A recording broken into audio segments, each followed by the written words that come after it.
তুমি কোন শহরের মাইয়া গো লাগে উড়া ধুরা, তুমি কোন শহরের মাইয়া গো লাগে উড়া ধুরা, তোমার যে দেখলে পরে, তোমার যে দেখলে পরে পুরা মাথা ঘুরায় গো লাগে উড়া। আসসালামু আলাইকুম সবাইকে, আশা করি সবাই ভালো আছো। আলহামদুলিল্লাহ আমরাও ভালো আছি। নতুন আরেকটা দিনের নতুন আরেকটা ব্লগে সবাইকে ওয়েলকাম। তো আজকে যাব কেনাকাটা করতে, কি কেনাকাটা করলাম সেটাই তোমাদের সাথে শেয়ার করব। আশা করি সম্পূর্ণ ভিডিওটা দেখবা। তো বাসা থেকে বেরিয়ে ফার্স্টে চলে গেলাম ব্যাংকে, যেহেতু আজকে আমাদের ইলেকট্রিক বিল দেওয়ার কথা। তো এইখানে ইলেকট্রিক বিল দিয়ে দেন আমি আর আম্মু চলে যাব শপিং করতে।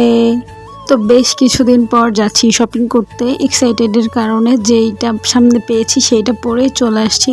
তো ইগনোর মাই ফেস, কারণ আমি ওরকম প্রিপারেশন নিয়ে তারপর শপিং করতে কখনোই বের হই না।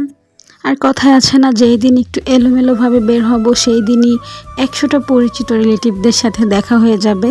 So I don't care. তো আমি আজকে যেহেতু শপিং করতে বের হয়েছি, আজকে তো আমার আম্মুর 12টা বাজবে। আর কি উপলক্ষে শপিং করতে বের হয়েছি সেটা তো অবশ্যই তোমাদের সাথে শেয়ার করব। তো সম্পূর্ণ ভিডিওটা সাথে থাকো আর দেখতে থাকো কি কি কেনাকাটা করলাম। তো ফার্স্টেই চলে আসলাম একটা জুতার দোকানে। তো এইখানে থেকে রাফিউজ করার জন্য কিছু জুতা নিচ্ছি। তো ওখান থেকে কেনাকাটা করে বের হয়ে গেলাম আরেকটা দোকানে যাওয়ার জন্য, যেহেতু আমার কিছু কসমেটিক্সের দরকার ছিল। এই তো বর্তমান অবস্থা ধামরাই বাজারের। তো যারা যারা ধামরাইতে থাকেন তারা জানেন যে একটু বৃষ্টি হইলে ধামরাই বাজারের অবস্থাটা কেমন হয়। তো রাস্তা যেমনই হোক, শপিং তো আর বাদ দেওয়া যাবে না। তো অনেক যুদ্ধ করে চলে আসছি কসমেটিক্সের দোকানে। তো এখান থেকে এখন আমি আমার প্রয়োজনীয় সবকিছু নিয়ে নিব, দেন চলে যাব আরেকটা দোকানে। এখানে যে দেখতেছিলাম ইয়াররিংস গুলো, কারণ ইয়াররিংস গুলো আমার খুবই পছন্দ হয়েছিল। তারপর ওখান থেকে আমি আবার পার্স দেখতেছিলাম। এই পার্সটা অলরেডি আমার ছিল, এর জন্য আমি এটা স্কিপ করে অন্যগুলো দেখতেছিলাম। বাট দুঃখের বিষয় আমার একটাও চয়েস হচ্ছিল না, এটাকেও স্কিপ করে চলে আসলাম আরেকটা দোকানে। এইখানে হচ্ছে আমি হলুদের জুয়েলারি দেখতেছিলাম। আর এই তো এই শাড়িগুলো আমি অনলাইনে অর্ডার করেছিলাম, মোটামুটি 12-13টার মতো।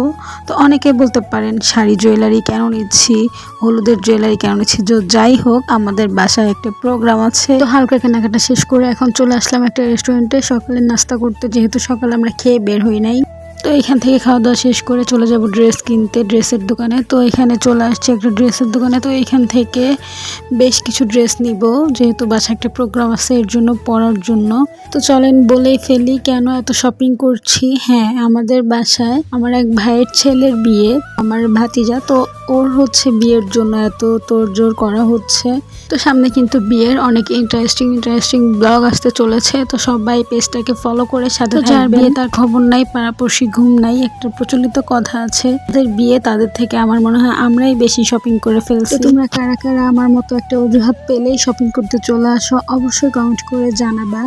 তো এতগুলো ড্রেস থেকে আমি কয়টা ড্রেস নিয়েছি, কোনটা নিয়েছি তোমরা জেনে থাকলে অবশ্যই কমেন্ট করে জানাবা। তো এখানে আমরা বিল পে করে এখন ড্রেসগুলো নিয়ে চলে যাব বাসায়, যেহেতু রাত হয়ে গেছে আর আমরা বের হয়েছি সেই সকালে। তো এখানে যাওয়ার সময় আম্মু কিছু নাস্তা নিয়ে নিচ্ছিল সন্ধ্যার জন্য, একটু ডিনারও নিয়ে নিচ্ছিল, যেহেতু বাসায় যে রান্না বান্নার ঝামেলা করতে হবে না এর জন্য।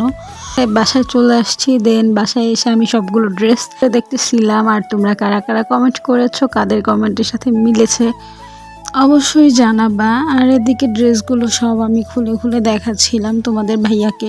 এর মাঝখানে মিকো এসে গোলমাল লাগাই দিছে, ও ড্রেসের উপর শুয়েছিল, আমি না করতেছিলাম, এর জন্য আমার সাথে আবার ফাইট করতে চাচ্ছিল। এর জন্য আমি একটা ধমক দেওয়াতে সে চলে গেছে পড়াশোনা করতে। তো সে কিন্তু দিন দিন অনেক শিক্ষিত হয়ে যাচ্ছে। তোমরা যারা পড়াশোনা করতে চাও না ওর কাছ থেকে শিখে নাও। ও কিন্তু পড়াশোনা করতে করতে বইয়ের উপর লেটাস হয়ে পড়ে, এটা কিন্তু তোমরা করবা না, খবরদার।